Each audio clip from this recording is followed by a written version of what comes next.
My name's Ian Phillips. I'm the owner of Boatcraft Pacific. We manufacture the Bote Cote range of marine epoxies, amongst other epoxies. It's a fairly flexible range and has a number of important features over and above many of the other ones that are in the marketplace. Probably our biggest claim and most important benefit is increased safety.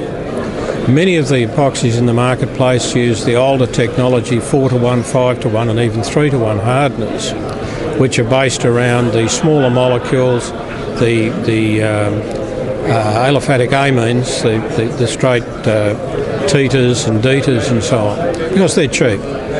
We've used the more modern hardeners, which are adducts between the amine and some of the resin, which means the molecule sizes are considerably larger, and as a result the vapour pressure of the hardener is quite a bit lower.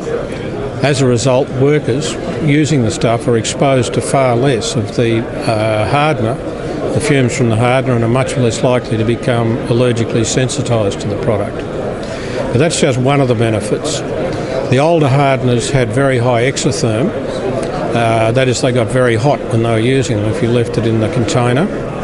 This one has much lower exotherm, so a larger batch can be mixed up and you can work for longer before having to mix another lot up. We don't suffer from any amine blush with these modern hardeners.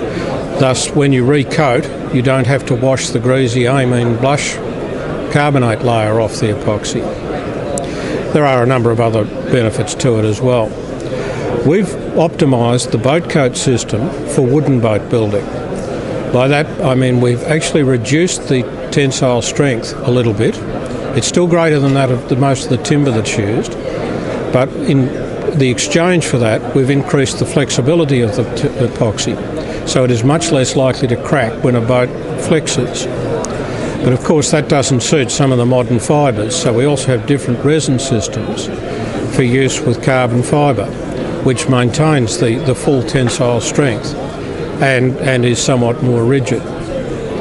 We have a number of different hardeners. It runs from the very, very slow one, which we call an equatorial hardener, a tropical hardener, which is roughly twice as fast, the standard hardener, which in 20 degrees C will give you a working time of 20 to 30 minutes, and for use in cold weather we've got a fast hardener, which works quite well down to 15 degrees C. I've heard of people doing it at 10 degrees C, but I'm not that enthusiastic about that. In addition to that, we have a non-yellowing hardener. This one has an additive in it which absorbs ultraviolet light. All epoxy will be damaged if it's exposed directly to ultraviolet light, but this hardener won't prevent the damage, but at least it will stop things going very yellow, so that it's possible to produce a long life clear finish using this hardener and then putting a polyurethane over the top of with good UV filters in it, and it won't go yellow.